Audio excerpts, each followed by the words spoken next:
திங்கக்கிழமை காலையில் 11 மணிக்கு கிளம்புனோம். கிளம்பி ஈவினிங் 4 மணிக்கு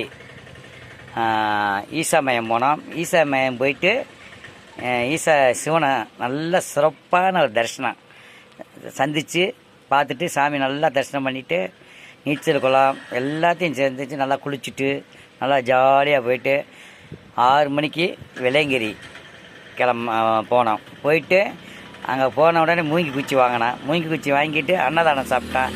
அன்னதானம் சாப்பிட்டு 8 மணிக்கு மலை ஏறினேன். 8 மணிக்கு மலை ஏறி 1:30 மணிக்கு சாமி பார்த்தேன். 1:30 மணிக்கு சாமியை பார்த்துட்டு அப்படியே ரிட்டன் இறங்கினேன். காலையில் 8 மணிக்கு கீழே இறங்கிட்டேன். வந்தோடனே அன்னதானம் சாப்பிட்டேன். அன்னதானம் சாப்பிட்டு அப்படியே மருதமலை முருகன் வந்தான். மருதமலை முருகனை சிறப்பாக ஒரு தரிசனம் பார்த்துட்டு அப்படியே நேரம் ஈவினிங் நைட்டு 8 மணிக்கு வீட்டுக்கு வந்தோம்.